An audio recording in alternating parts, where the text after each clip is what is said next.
the one of the emotional reasons for doing CA was because my dad was also pursuing CA back in 1990s. Unfortunately, he couldn't clear his CA finals exam. And he always had that dream that someone in the family should become a CA so that his dream of becoming a CA gets fulfilled. And that was one of the main motivating factors for me also. If I become a chartered accountant, it is my dad who will become a CA and his dream of becoming a CA will get fulfilled. And I'll tell you, on 16th Jan 2020 was the date when my CA final results were announced. And I remember that was the first day I saw my dad into tears. I had never seen him into tears before, like for the 20 years of my life. And I was just astonished, not only because of the rank, but because of the fact that I'm seeing him in tears for the first time in my life. Man.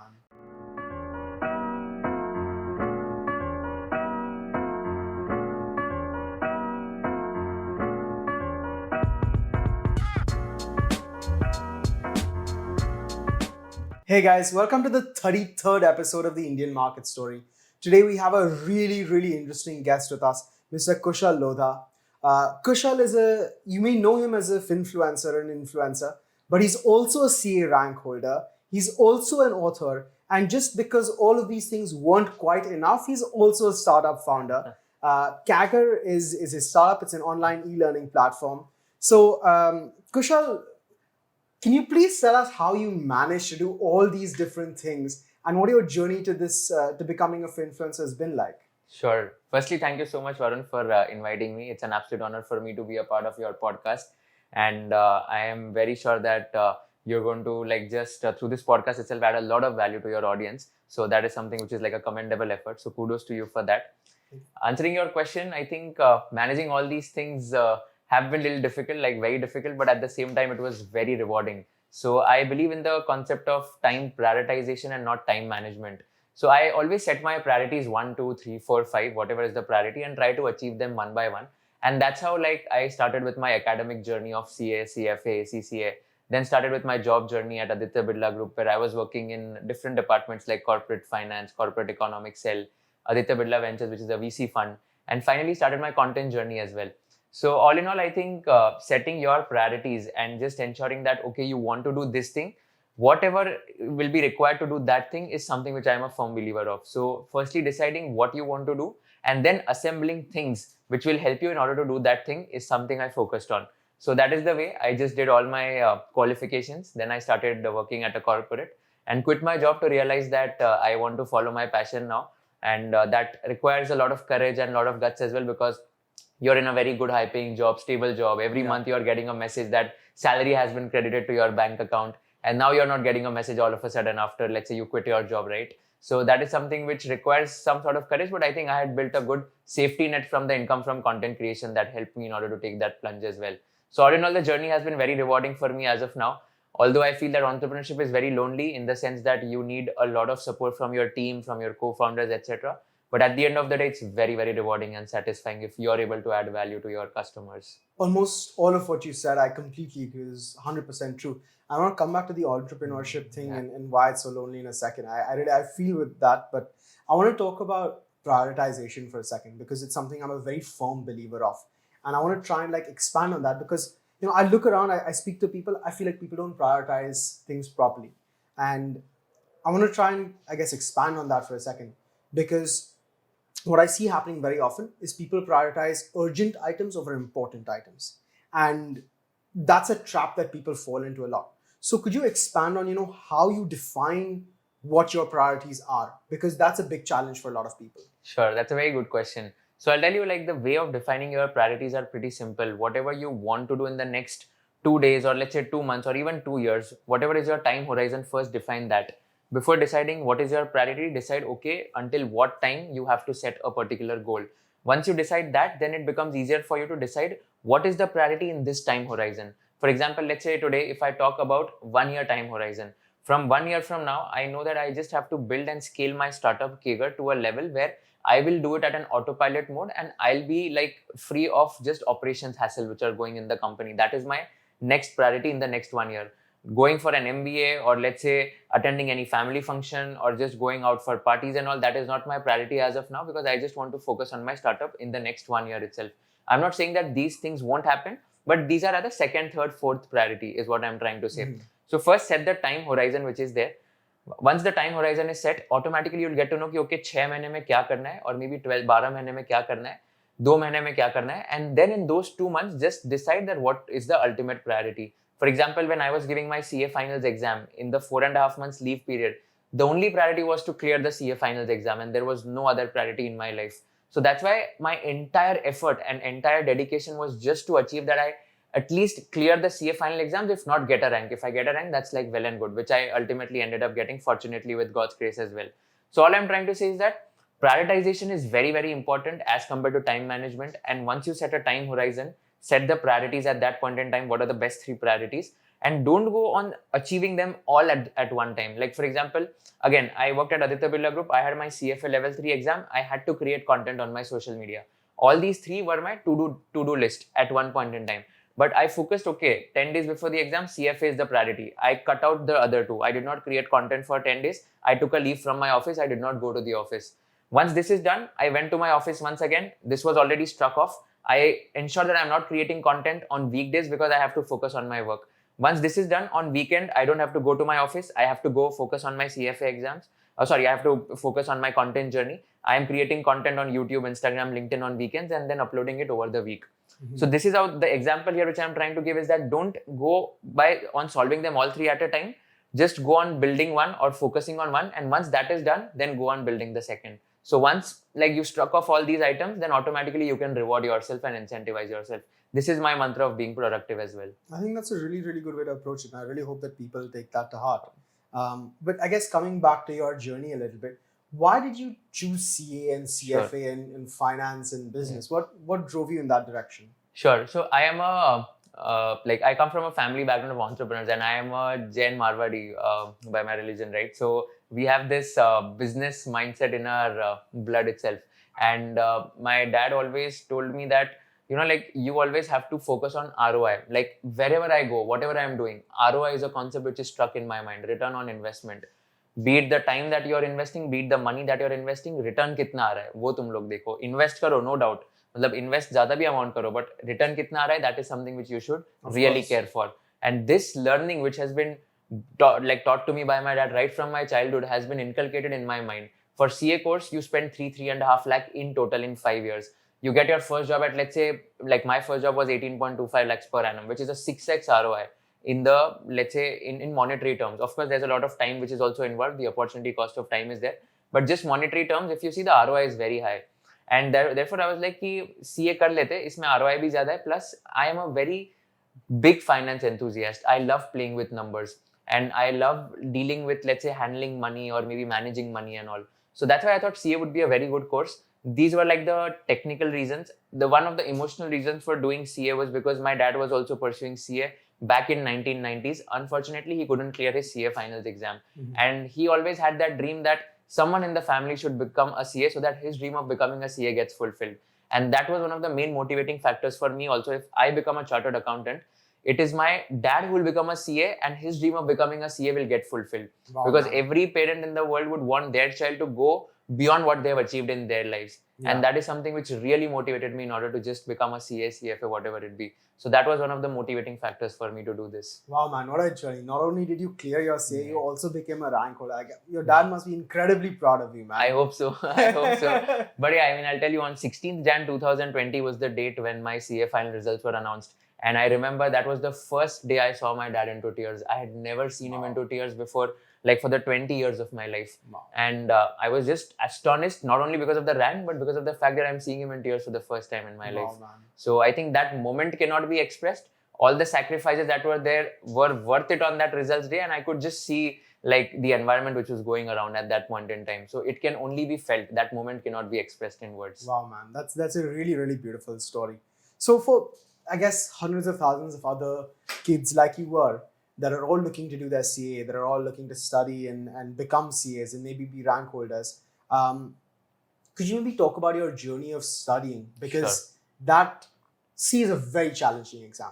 Very few people pass. People take multiple attempts. And you're a rank holder, man. What's the secret? What's the secret sauce?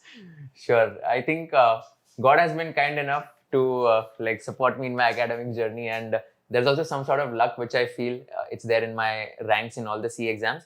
three mantras or maybe three things which really helped me in order to get a rank in all these exams. Like for example, even in ACCA, which is the other exam, I had got world rank 3 and India rank 2. And in CA exams, it was all India rank 6, then 5 and 5 again. So I think one of the main reasons was firstly patience. That's very important. If you're giving any exam, you need to have the patience of studying for, let's say, few number of hours in a day and with very focused mindset. Like consistency and patience is something which you need to ensure that you are going to have when you are giving these exams. People become very frustrated after a point in time. So used to be I used to be frustrated after a point in time. But that dedication, focus, and I think having that hunger to achieve this particular qualification, which will help me for the rest of my life, that mindset is something which helped me. I knew that, okay, this is just a 4.5 months journey. After this 4.5 months journey, for the rest 40 years or 60 years of my life, I know that I can carry this qualification, I can carry this degree with pride wherever I go, wherever I'm introduced. Today, wherever I'm introduced in any event, they tell that, okay, I'm a rank holder, I'm a chartered accountant, and they like it brings a dignity, it carries a lot of weight. And I'm sure your dad is also a chartered accountant, so you would agree with me, because you know, man, the weight which people give to these kind of qualifications. So that is one. The second mantra is eliminating distractions. I'm a big fan of not reducing distractions, but completely eliminating it. Let me give you a simple example. I was addicted to social media on my mobile phone. I was addicted to, let's say, opening WhatsApp and just wasting, let's say, 15-20 minutes of my time talking to any random person about anything. I was addicted to, let's say, using Instagram and just surfing on any of the topics which is going around and just watching what people are doing. Again, this is not wrong, but that was not my priority at that point in time. Therefore, I thought that instead of reducing the distraction, people would feel कि चलो मैं दिन में 15 minute mobile phone खोलूंगा रात में. That is reducing your distraction. But उसमें भी क्या होता है कि 15 minutes become 30 minutes, 45 minutes, 1 hour, you don't end up knowing that. I thought, let's eliminate this. I switched off my mobile phone for 4.5 months. I kept it in my dad's wardrobe and I did not even touch my mobile phone for the next 4.5 months during the CA Finals leave. So that really helped me in order to stay focused, and there was no single distraction at that point in time. So my mantra is that don't reduce your distractions, just eliminate it out of the way. If you're addicted to, let's say, watching television or let's say some series on TV, if you think that is going to distract you in your academic journey, for those 4 months or maybe for those, whatever the period is, 4 months is for CA, but for CFA it will be a lesser period because the curriculum is not that vast. Just eliminate all the sorts of distractions. If let's say you are listening to some music which you think will hinder your academic focus again and again, just stop listening to music, listen to instrumental music, because there are no lyrics in instrumental music. That'll just stay peaceful in your mind. So all I'm trying to say is that eliminating distractions is something which I focused on, and that helped me in order to stay focused. That was the second. And the last one is discipline, like staying disciplined and ensuring a clutter-free environment. Today, if we are sitting in this office, it's extremely clean, and this brings a very positive vibe. Like even in the conversation, it's a very positive vibe because I think the environment is clutter-free. When people are studying or when people are working, that environment matters a lot. If you're just going to study in, let's say, a very dirty, cluttered environment, that's going to throw negative vibes. And that is something which you should ensure whenever you're working or studying, your environment and the aura which is there around you should be extremely positive. So I think that is something which helped me in order to stay motivated, focused, and be efficient in the academic journey, which is also helping me in my startup journey today. Because all those things that I've learned in that academic journey, patience, discipline, eliminating distractions, I apply in my day-to-day life today as well. And that is something which really helps me in order to just stay focused, efficient while working as well. These are fantastic habits, man. These are absolutely fantastic habits. And I was just thinking about this distractions thing for a second. And what occurs to me is, I don't know if you know this, I'm sure you do, but all of social media is engineered to give you micro doses of dopamine. And these micro doses of dopamine, they're like an addiction. They get you addicted to that social media thing to the point where you can't focus on anything else. You don't have that. It takes away your discipline because your brain chemistry is sort of being played around with. And the fact that you were able to eliminate these distractions, and social media is a really big one, I think that really builds the right brain chemistry for focus and discipline. I agree. So it really feeds into each other. It's a really, really, really useful skill set. No, I agree. And it'll sound contrasting when I say that social media is a distraction, because I am a content creator on social media. And I am saying to all my followers also, whenever they listen to my reels or videos, I tell them bluntly, if you're having your exams and if I am uploading a travel blog or if I am uploading something which is not going to help you in your exams, don't watch that video, please. Your priority is just to clear the exams and watch those videos which will motivate you, inspire you to study, or which will help you in clearing your doubts for the exams. But if let's say you clear your exam and if you just want some relaxation, if you want some like maybe entertainment and all, then you can watch the travel vlogs which I upload. Sometimes I just upload maybe once in a month, not more. But all I'm trying to say is that people should have this priority that okay, abhi important kya hai, wo figure out karna bahut important hai. And that's why like social media, when you talked about dopamine, right, that really hits me hard, because I had just made a video on this topic where I had mentioned that when you just consume even junk food, right, that's a small sense of dopamine which hits your body, and this will create a slump after a point in time. Again, taking my example, so I'll tell you, in those 4 months of CA finals leave, I stopped consuming junk food because I knew that agar main Coca-Cola ya to Thumbs Up pee raha hu, I was addicted to these kind of things, by the way, drinking Coke, consuming pizza every week and all of that. But then I just read one article at Harvard Business Review. This is a 2014 old article, which mentions that what you eat affects your productivity. If you're consuming junk food, if you're consuming, let's say, something like a pizza, something sugary drinks and all, that will like just help you for the short term, for the first, let's say, 10 minutes, 30 minutes, it will give you like good energy and satisfaction. But ultimately, it will create slump after 3 hours, after 4 hours. And even if you notice, you consume junk food much faster as compared to a healthy food. If I give you a pizza today, or let's say if you like that dish very much, people try to eat that faster and they feel कि यार इससे 10-15 minute बच जाएंगे मेरे, and I can focus more on other work, other productivity, because I can consume this faster as compared to consuming, let's say, a salad, or let's say something like pulses or wheat dal roti. Exactly. But the point is that this is going to create that effect which will create slump after a point in time. It will create laziness after 4 hours, 5 hours. This is a research done by Harvard. So I stopped consuming that kind of food in my leave period. So that is also something which relates to the dopamine example. Yeah, no, that's a very, very interesting example of that. So I guess moving on from your academic journey, when did you start becoming a content creator? Sure. I started my content on 20th May 2020. I remember the date because that was the first day I uploaded my YouTube video. I started working at Aditya Birla Group on 8th June 2020. So almost this happened in parallel. I started content on YouTube because a lot of people used to ask me the same set of questions. How did you study? How did you get a rank? What's your secret to getting a rank the way you asked me right now? Where did you join classes for CA finals? Which subject to refer from which faculties? Which reference books to order, etc. So like a lot of questions were there. So I started creating content for these people. So a lot of people used to message me on LinkedIn individually, and I used to get hundreds of messages every day because of the ranks which I had got. So I told them that I can't reply to each one of you. I'm so sorry, but I'll create a YouTube video. I'll share that link and I'll give it to you, which will answer all your doubts. That's how YouTube started. The way that scaled was, in the end of the video, I usually ask, what is the topic you would want me to make the next video on? The comment that will get the maximum number of likes, I will create a video on that topic. That is what customer validation, customer satisfaction. So basically, I'm doing what the customer wants. So content creation, in my opinion, is as good as running a startup, because you are firstly validating what the customer wants, then you are marketing it. I created a group of 26 people in 26 different states of India. I met them at one event in Bangalore, and I requested them to share my videos in their network as well. So this is how I acquired the first few set of customers.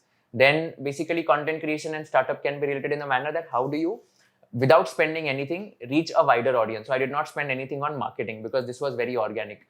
Startup needs to be scalable. So I thought that instead of sharing my notes in a physical format only in Bombay, let me scan them, upload it on Google Drive, and share it with the entire country.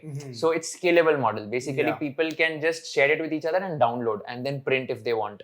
So scalability is something. So again, so all I'm trying to say is, how is content creation related to running a full-time startup? So that's how content started on YouTube. Yeah, I mean, content creation is a job. It's a full business, man. Like it requires dedication, focus, a team, a product market fit, a high quality product. It's not an easy job. It's not a job. It's a business. Right. And I think that's something that not a lot of people appreciate, because I think generally even now when I speak to my friends, they'll always influencer, easy life, make a video, make money. No, that's too difficult. Never happens. I know a lot of my influencer friends, so I know the grind and hustle which they are doing on a regular basis. The processes, if you see, I mean, it's too difficult, and it's too like rewarding also at the same time. But the grind and hustle which is gone behind that, I think that is something which needs to be applauded for any content creator who's doing well in their social media space. So that is something which I believe. So coming back, so YouTube started that way. Then LinkedIn and Instagram started similarly. I just started uploading content from YouTube on Instagram, bite-sized content. And LinkedIn I started because I thought a lot of my life lessons would be relatable to the audience. So that's how LinkedIn started. So yeah, the content journey has been good so far, and Nice. that's how the social media thing started. Nice. So you've been doing content for just over 2 years, 2.5 years? So YouTube will be 3 years now because Okay. 20th May 2020, so 3.5. Instagram will be 2 years, and LinkedIn will be 2.5 years. So yeah. Nice. So over this time frame, let's call it roughly 3 years. Yeah. How have you seen the content creator ecosystem in India evolve? And Sure. I guess I'll set some context for our viewers because this is something that we were talking about earlier, and I really want to dig into this thing. So my thesis is that India has the largest number of digitally native users. Most digital platforms are now India centric by default because that's where the vast majority of user base is. Most users of LinkedIn are in India, most users of YouTube are in India, most users of Instagram are in India, most users of Google are in India. It's just the sheer size of India, and the fact that we're all digitally native now means that we are the internet.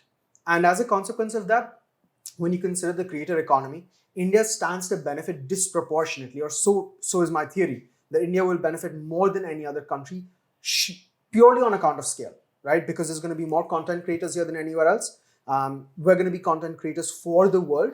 And again, what most people don't appreciate is content creation is not a one-man job. It's a team effort. Yeah. And so on account of that, I think even the ecosystem around content creation,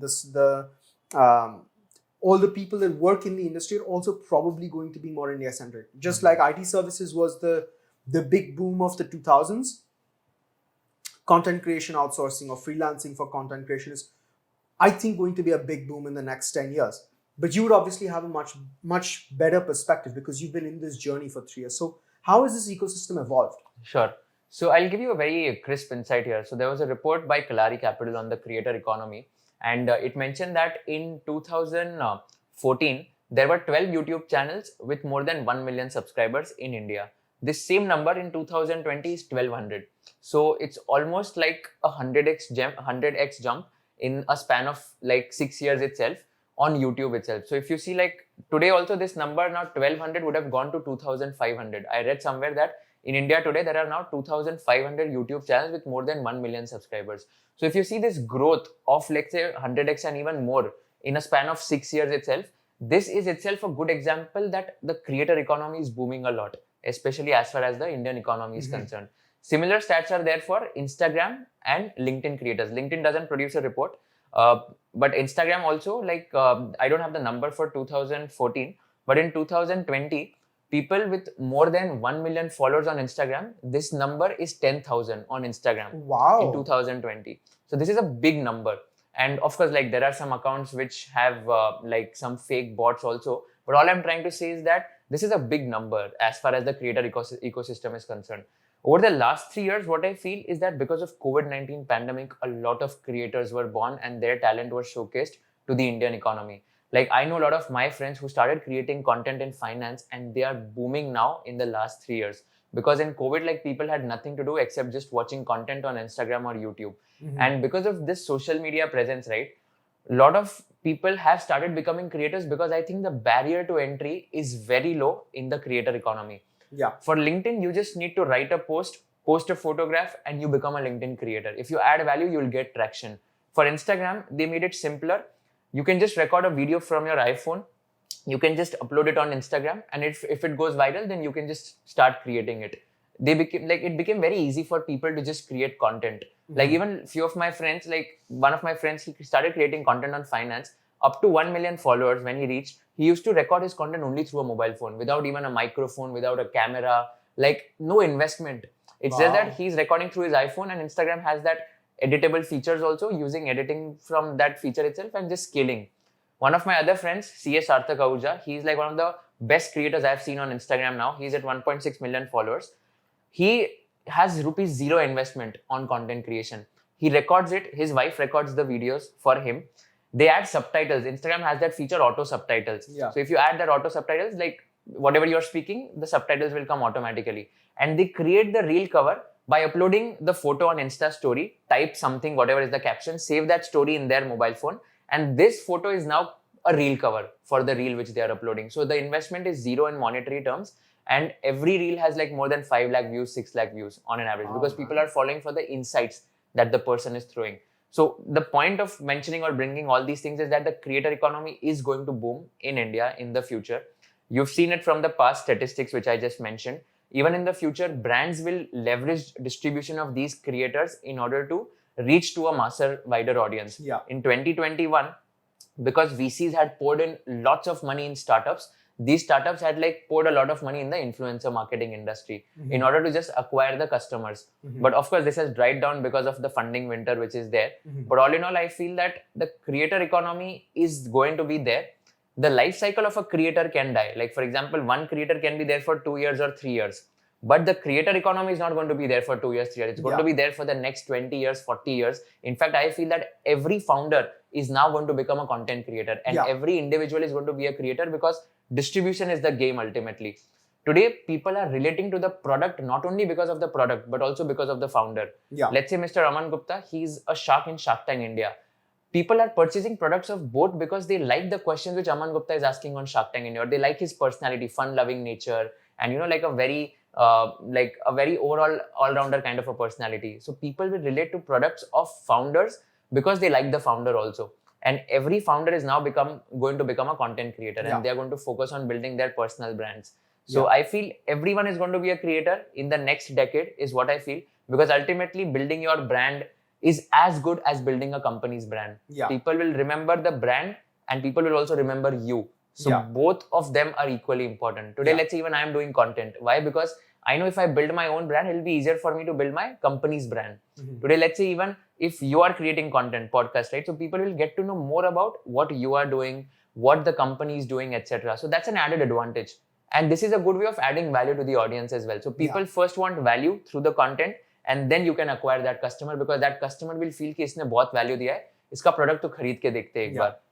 So I think that is something which will play out. One thing I've realized, I've been in India for a year. One thing that seems really obvious to me is that we live in a very low trust society. And I'm sure you would have heard this before, because I think VCs talk about it very often. It's a very low trust society. People don't trust anything. That's why they don't buy subscriptions. They don't pay for things up front. They always want trials. And content creation, particularly founder-led content creation, is critical to building trust with customers. So at PaisaSmart, we do financial advice, right? In many shapes and forms, we offer people financial advice. But before, they come to us for financial advice, I want them to know what we're doing, what we're talking about, what we're thinking, because trust is so important. Exactly. I'll give you one more example here. I feel that distribution first businesses, I'm a big fan of these businesses. For example, in EdTech, PhysicsWallah is the only EdTech unicorn which is profitable today. There are 6 EdTech unicorns in India in the education industry out of 108 unicorns, and only PhysicsWallah is the one which is profitable. What is the model of PhysicsWallah? Building a YouTube channel, taking it to 7 million subscribers in a span of 5 to 6 years, and then just ensuring that the customer acquisition cost is lowest because the distribution is already built. Yeah. They don't have to spend on performance marketing because 7 million subscribers is a big, big number. Huge. And they are acquiring the customers from the YouTube channel itself. So that's why it is profitable, and they become and that is a model which I really like a lot. Let's talk about Mr. Beast now. Mr. Beast is the third, I think he's the second or third largest YouTube creator. So like in the world, it has more than 200 million subscribers, that channel. And he's the first largest individual channel. Like in the sense, the first largest YouTube channel is T-Series, which has more than 350 million subscribers, I think. But that's a company channel because a lot of songs are uploaded on that channel. But Mr. Beast has like an individual persona. So if you see his burgers brand, he sold $10 million in revenue in a span of 3 months itself. And it was because people loved his content, and without any marketing, he was able to generate that kind of revenue. Same for his other brand, which is Feastables, which is the chocolates brand. Yeah. That's also doing phenomenally well. So I've seen a trend where these creators have now started building their own brands and selling through their own distribution. Yeah. Because now 200 million, 20 crore people are subscribing to his channel. It's a massive scale. And I love the Feastables product market fit, man. Because most of Mr. V's customers and viewers are children. And the primary purchases of chocolate are children. There's such great synergy there. So, like instead of the product market fit, I'll call it as an audience market fit, in the sense that your customer, what they want, and your audience in your social media if you are able to just synergize this, then that's the best business to be in. Yeah. So once you get, so Mr. Beast audience, you know, like all of them almost they're children, right? So they want burgers, they Yeah. want chocolates. Yeah. So he's building those brands which will be loved by those children. Yeah. And children will buy them because if they see Mr. Beast photo there, they're like, nahi, meko to ye kharidna hai. Yes. Because I see this guy everywhere on YouTube. I want to buy his product. Yes. So that's like a phenomenal business model to be Yeah. in. Yeah. No, but I think you've touched on a really interesting trend, because I think if we go back 3 or 4 years, a lot of content creators were just content creators Yeah. first and only. That's what they did. But in the last 3 or 4 years, really, I think we've seen content creators grow outside of the platforms on which they were born. And I mean, obviously, Mr. Beast and Feastables is one, Logan Paul and KSI and Prime is another. Physics Wala is a really lovely example. But there's this trend that, you know, content creators start out as content creators, they learn how to run a business, they build their distribution, they build their audience, and then they launch a startup. And I guess that's what KAGR is, right? So could you tell us about KAGR? Sure. So we're into finance upskilling. So we provide courses for people who want to get a job in finance. My content revolves around the fact that anyone who wants to know more about finance jobs, they'll come to my YouTube channel and watch about, let's say, how do you get a job in, let's say, private equity, venture capital, investment banking, FP&A roles, financial planning and analysis, strategy roles, M&A roles, and all of those roles. So I invite people who are working in these industries, they share some insights and all of that. So KAGR is like an idea which is trying to solve a problem where people who want to get a job in finance, unemployment rate is very high in India. Yeah. I'll give you some statistics here as well. So 15 lakh BCom graduates are there in India every year. Out of these 1.5 million, which is 15 lakh, 40% of them get a job. 60% of them are not getting a job. Now, chartered accountants, if you talk about them, every year there are 30,000 chartered accountants in India who become CAs. Out of these 30,000, only 20,000 are getting a job in campus placements. Out of 10,000, it's fair to assume that half of them are going to, let's say, business or starting something of their own. But there's still like 5,000 of them who are still not able to get a job. So all I'm trying to solve is there are good amount of finance people who want a job. In the industry side, which is the supply side, there are companies which are facing talent shortage problems. So according to one insight, 83% talent shortage is there in the BFSI sector, which is the banking, financial services, insurance sector. 83% means that these HRs are saying that we are not able to find quality candidates 83% of the times. Like whenever we hire, 83% of the chances are that we have to upskill these employees because they are not quality hires. So that's a big problem which this industry is also facing. All I'm trying to solve is that I am trying to upskill these people who are, let's say, not getting a job and who want a job in finance. I am training them, grooming them with skill sets that are not taught in their CA, CFA, CCA, BCom curriculum, and then helping them get a job, whatever they want. Yeah. So that's KAGR basically. So we launched, let's say, 1.5 months program, 3 months program, 6 months program. We train all these people on topics which are not taught in their academia, like how do you use AI in finance, ChatGPT for finance, financial modeling, how do you build a financial model, how do you value a company, which is taught very theoretically in academia, but actually how do you value a company? How do you, let's say, invest in companies, invest in stock markets, which is not taught in any of these academia. And these are some topics which people really want to learn. And once we teach them, then we partner with companies and try to place them in these roles. Nice. So that's what KAGR is all about. We have started with the CA niche because CA is my forte because I come from that background. We have launched programs for CA inter students, CA final students. Now, gradually, we'll be launching programs for CFAs, ACCAs, BCom graduates, BCom aspirants, and all of that. So, I want to cater the entire finance market. That's a really, really important niche. And I think the problem you're trying to solve here is really pertinent and really important, because I think we hire here in the company as well. And hiring is a big challenge. Yeah. Big challenge. I will say one thing though, I'd love for you to expand your product offering in a particular direction from a purely selfish perspective. Yeah. One thing I find when I look at candidates is that technical skills can always be acquired, right? You can teach them technical skills offline. You can teach them technical skills after work hours. Oftentimes companies are willing to invest a couple of months in teaching technical skills. It's not that big of an investment. What I find really difficult to really get right is temperament.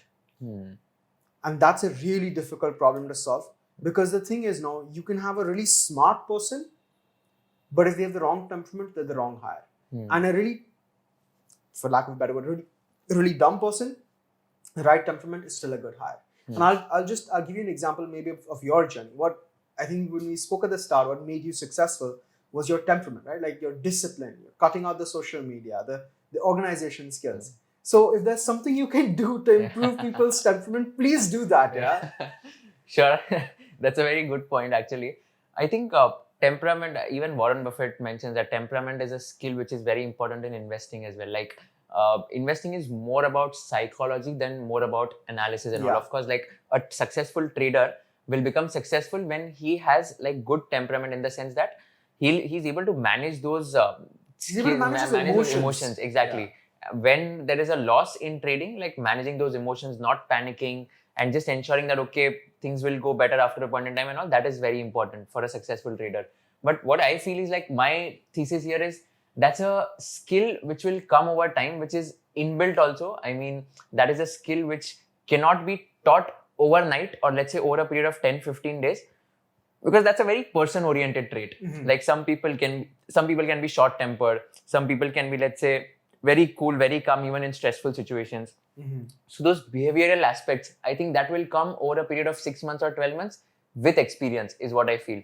But I get your point. I think while hiring, even when I hire for my startup, right, I don't want someone from, let's say, a very smart tier 1 B school or tier 1 background and all. I just want that the person should be very smart enough to just understand that, okay, if I am giving this job, end-to-end ownership is taken and that is being done. I want someone who's very driven, who's a hustler, like just love to work, and who can take ownership after a point in time. I don't want to hire employees in my company. I want to hire future entrepreneurs in my company who will, let's say, take ownership and just execute end to end. So that is something which I want. I completely agree with that. Very challenging. I think I don't take more than 10% of candidates to a second round interview. Hiring rate is even less, is 1% or so. Very, very rare to find people like that. I wrote this book called Unlocking Unicorn Secrets. I interviewed 20 unicorn founders of India. We asked this one common question to all of them. How do you hire people, or what do you look for in your candidates when you hire them? So 2-3 insights which I got from like all the 20 answers. One was that it's very, very important to hire A's in your company. So the founder of Off Business and Oxyzo, she mentioned that this is a $6 billion entity, by the way, and very big company. It's into B2B lending and it's like into lending and giving loans and all. So they mentioned that it's a very important skill to hire. If you hire A's, these A's will ultimately hire A's. If you hire B's, they will hire B's. If you hire C's, they will hire C's. So it's very important when you build your founding team to hire A's in your founding team. So first 1 to 10 hires, you as a founder have to be involved. After 10th hire, these A's which you have hired, they will hire the next 90, which is 10 to 100. And then the next 90 to 100 will hire the next 100 to 1000.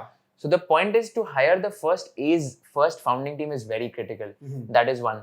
The second insight is that these people always look for ownership in their candidates. So for example, giving a task and just ensuring that, okay, you are taking ownership on this is something which will help them to get hired. So giving them assignments and projects and ensuring that, okay, these people are doing it on time or not. That is something which I learned, ownership and end-to-end execution. And the third thing which I learned from them is that some of the founders mentioned that they work on a part-time basis for the first 15 days. And then if like that is vibing and matching a lot in the first 15 days, then they roll out a full-time offer. So I see a lot of companies having this model that, okay, we will take you for internship for 1 or 2 months. If we like your work, we'll give you a full-time offer immediately. Because I also feel that in 30 minutes interview or in a 1 hour interview, it's not possible to just ideally figure out कि यार ये कितना hustler है, कितनी ownership लेगा and all of that. So even I follow this model where I tell all of my hires that 15 दिन अपन काम करेंगे internship basis पे 15 days or 1 month, and then basis that I'll let you know whether I am going to hire you or not. Because then 15 days or 1 month is good enough time to understand कि कितना hustler है, कितना driven है, कैसे ideas दे रहा है, क्या initiatives ले रहा है and all of that. So that is a model which I have. I've made this mistake a lot.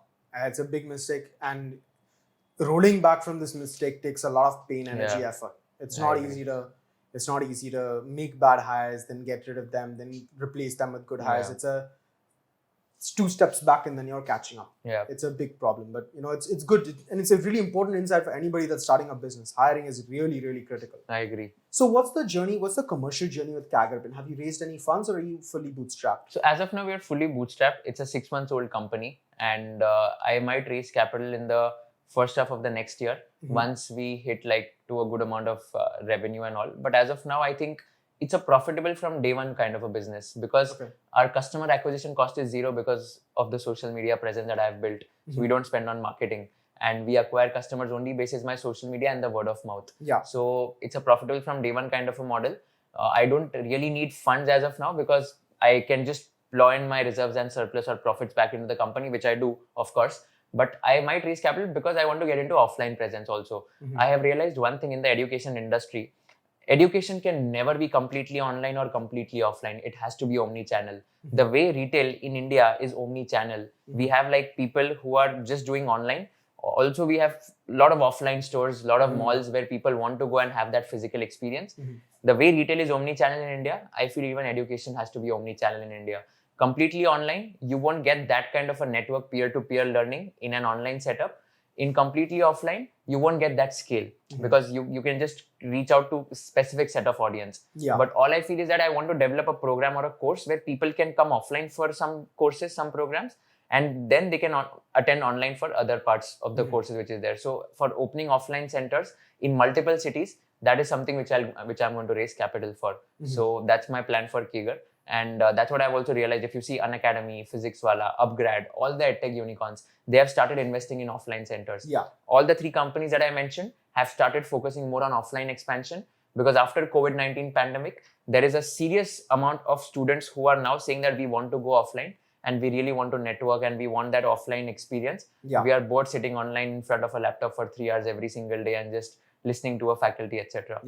Because I think even in my educational experience, right, the most valuable learning that I got was not sitting, watching a lecture, listening to somebody. It was peer-to-peer. It was, let's sit, let's solve this problem set together. Let's try and understand this topic together. Can you please explain this thing to me? I missed So that's very, very important. I think it's a good move. I'll tell you, between test prep versus a non-test prep. So for example, if you want to clear your CA exams, for CA market, I feel that completely online can work really good. Why? Because I'll tell you, CA के coaching में क्या होता है, 150-200 लोग class में हो गए offline में.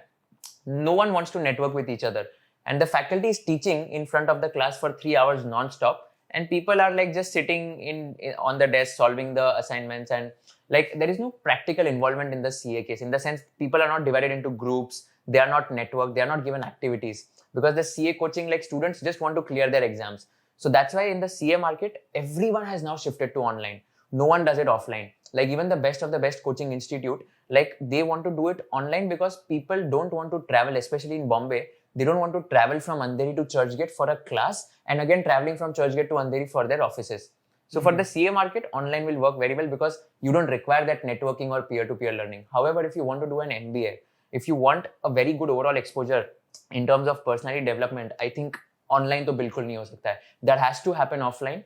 And MBA, for a 2-year program which is dedicated, you are not just learning about the content, you are meeting new people, smart people, you are learning from them, you are given assignments and case studies, you are presenting in front of 400 odd people if you are at an IIM Ahmedabad, and you are then diversifying your portfolio. You are meeting like the smartest of the smartest crowds from engineering background, doctor, like MBBS background, finance background, science background, like you're meeting a lot of new people. So MBA, I feel that kind of a content education, that can never be online. That has to be offline, and people are paying for offline because they want that network building. So the way I divide it is that CA, CFA, ACCA, all these certification courses, they can have online coaching. That is not a problem at all. So I have a question here, just to try and understand the product portfolio a little bit, right? Like, so you have pre-CA prep and post-CA upskilling, and pre-certification, post-certification, or is it? So we don't teach CA, like in the sense that we don't teach how to become a chartered accountant. We are teaching them how to get your first job after you become a CA. We are teaching them how do you get, so in CA there is a concept of articleship, which is internship for 3 years, where you have to work under a chartered accountant. We are teaching them what are the skills which are important to get into articleship. We are teaching them those soft skills as well as hard skills. So all in all, I'm trying to say is that we are making them job ready. So we've started with CAs, but we are teaching them skills like, let's say, even email writing, which is not taught in the curriculum. Like people, you'll be surprised. There are people who have qualified their CA, they still don't know how to write a proper email. I mean, when I read those emails, I'm like, kya kar rahe yaar? You look literally like, this is so unprofessional. If let's say I ask them to make a PowerPoint presentation, they'll make it with so many text, so many words. that is not needed in a PPT. You need to have 3 crisp insights, 3 pointers, and you need to have talking points on a piece of paper. When you are presenting in a management meeting, you just need to ensure you can't spend more than 2 minutes on a slide. People write so much text, they end up spending 5 to 10 minutes on a slide. Yeah. Now, these are some topics or skills which are not taught in any academia curriculum. And that's what I want to teach them, these skills which will make them job ready. Yeah. So that is a product offering which we offer at KAGR. That's really interesting. That's, I think, a really unique product proposition. Right. So what's the ticket size? What are the ticket size Sure. ranges? So we started with the CA Career Accelerator program, which is for CA final students. The ticket price here is 25,000 plus GST. As of now, this is the first batch which we have launched. And we have that exclusivity factor. We don't select anyone and everyone, by the way. So we have a selection rate of around 20 to 25%. And we only screen candidates basis their hustle, drive, ownership, and whether they are hungry to learn. So that is something which we have factored in. So that is the first product. The second product which we have just launched is for CA articles, like for anyone who wants to get into articleship in Big Fours, or let's say even the Big Six or the top 10 firms. That is priced at 10,000 plus GST. Now we are launching one course for finance for non-finance, for anyone who is, let's say, at an IIT or engineering.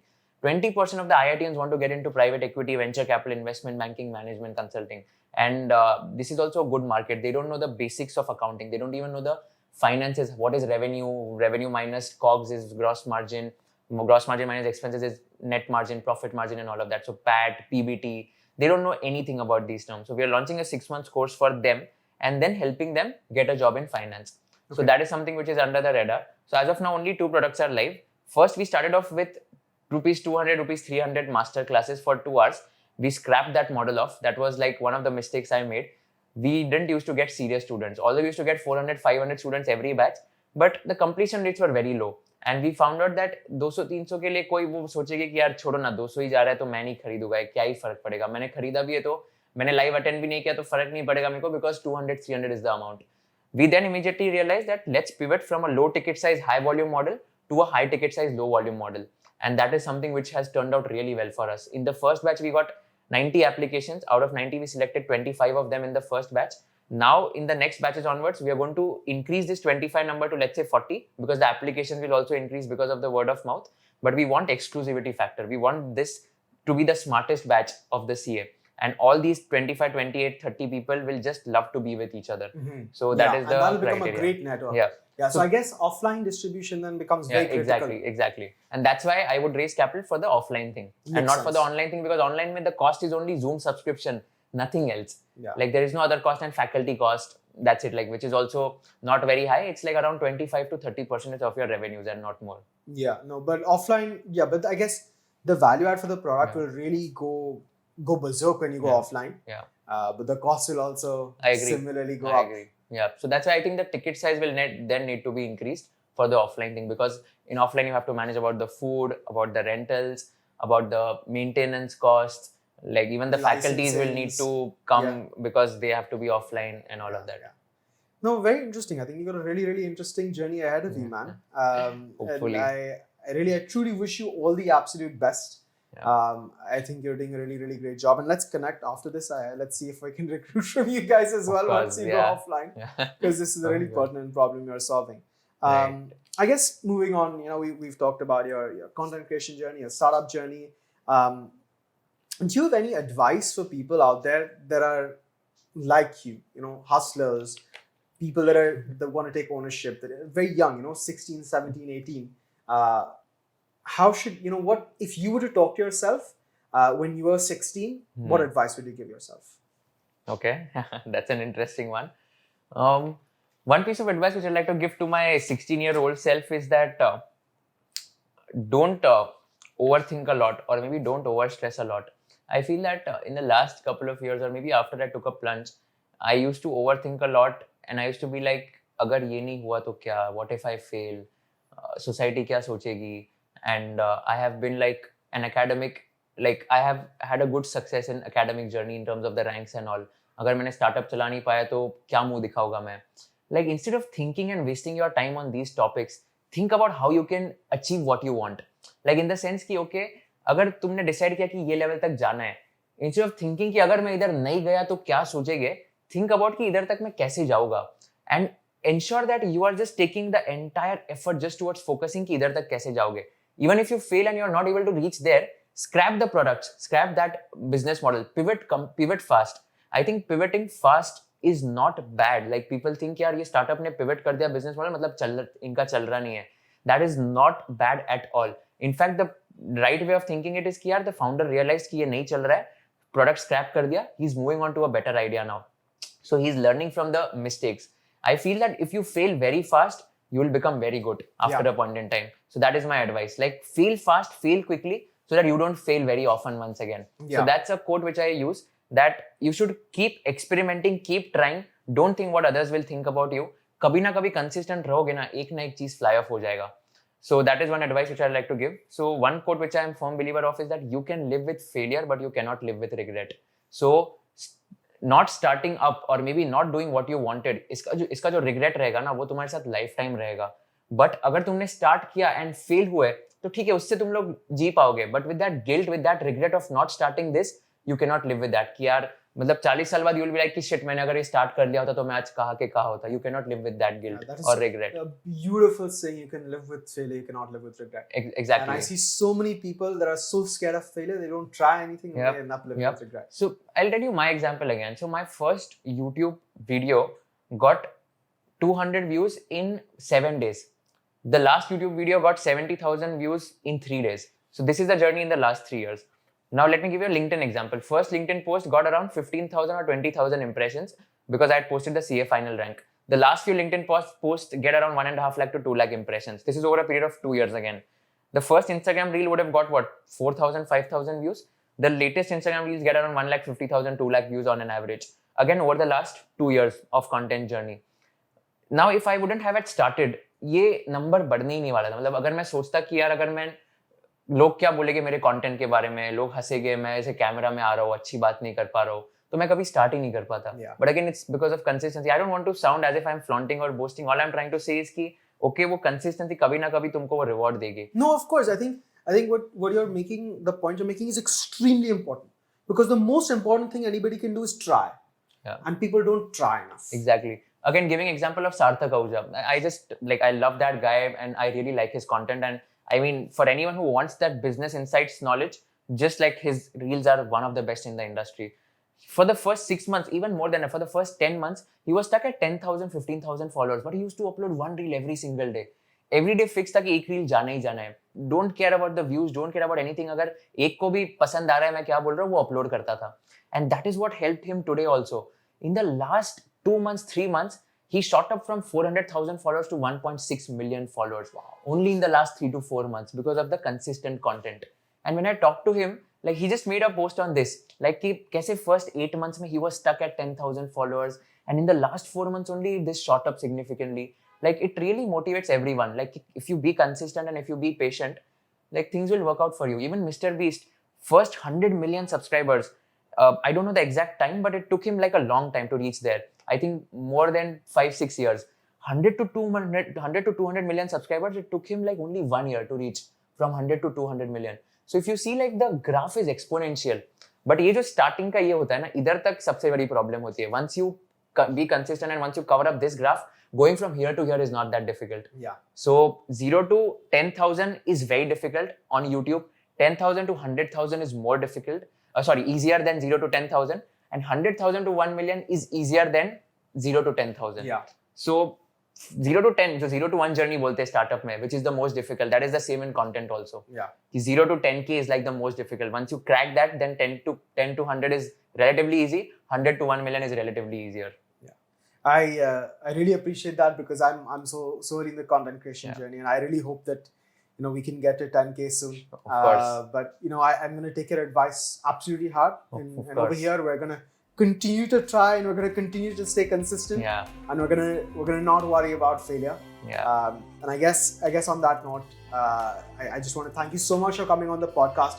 It's been truly incredible to talk to you. I've really loved the conversation. Great insight. And please go follow Kushal. He's got incredible content, and I'm sure as you can, you've reached the end of this podcast. It's a pleasure to hear him speak. He has a lot of wisdom to share. And thank you so much for coming on the podcast. It's been really, really incredible. Thank you so much, Varun. I think the way you asked all the questions were incredible, and I think I was able to answer because the questions that you had prepared and had in mind, like they were just very good and to the point. I hope I could add some value, if not a lot, at least like 1% value if I can add. I think the goal would be defined for me, and I think I would have done justice to this. So thank you so much for inviting me once again, and can't wait to see you having like millions of followers across platforms very soon, and I'm sure that you're going to have it in no time. Thank you. Thank you. Thank you.